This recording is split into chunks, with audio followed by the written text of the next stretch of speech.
आप लोगों को बताएं, भगवान राम और रावण का जब युद्ध हो रहा था तो राम के पास तो कुछ भी नहीं था एक आत्मविश्वास के सिवाय, सेल्फ बिलीफ जिसको हम कहते हैं। हमारे ऊपर जब हमें पूरा विश्वास, जब हमारा रोम रोम विश्वास से भरा होता है तो हमें एकदम विश्वास होता है कि चीजें तो होके रहेंगी।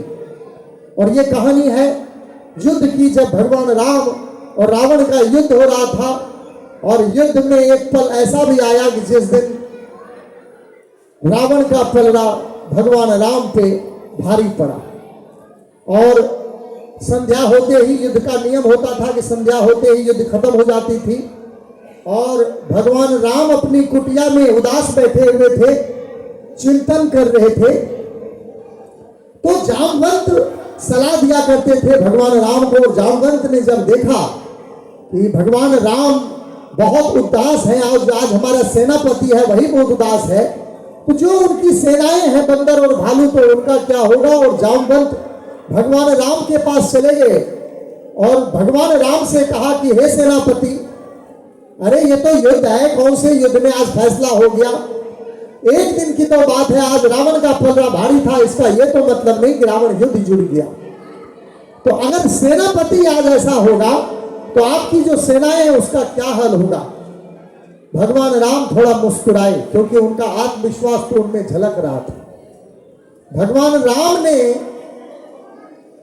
जामवंत से कहा कि ऐसा है कि मैं इस बात से बिल्कुल भी मूर्छित नहीं हूं, दुखी नहीं हूं कि आज रावण का पलड़ा भारी था, लेकिन जो आज युद्ध के मैदान में मैंने देखा वो देख के मैं दंग रह गया।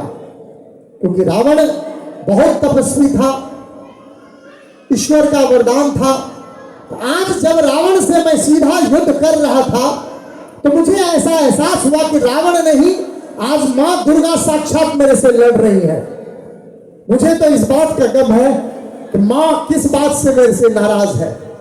जिसपे जामवंत ने यह सलाह दी कि हे भगवान, फिर तो आपको मां का ध्यान करना होगा और मां को मनाना होगा, मां तो रूठी हुई है।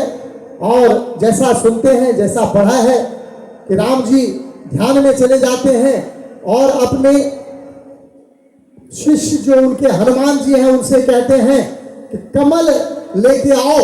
और हनुमान जी कहते हैं कि कोई इश्यू नहीं है, जब तक आपकी पूजा शुरू होगी आपके सामने कमल का पूरा थाल पड़ा होगा और आप माता की ध्यान में लीन हो जाएंगे और सारे कमल लाने की जिम्मेदारी मेरी है। और उसी तरह से हनुमान जी ने उनका जो उन्होंने कहा वो पूरा किया। और भगवान राम जब ध्यान में चले गए तो वो ध्यान में उड़ ध्यान में चले गए।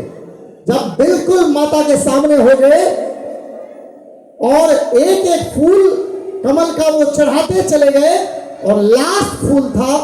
जब भगवान राम ने थाल में हाथ दिया तो देखा, माता ने भी सोचा कि एक काम करती हूं, अपने भक्त की जरा परीक्षा ले लेती हूं। माता ने वो फूल चुरा लिए और जैसे उस ध्यान में भगवान राम ने थाल में हाथ दिया और हाथ में जब कुछ नजर नहीं आया, उनको याद आया कि बचपन में कौशल्या कहती थी कि बेटे तेरे जो ये दो नयन है बेटे, ये कमल के समान है। फौरन उन्होंने तर्कस से तीर निकाली और बिल्कुल अपनी आंख में मारने वाले थे।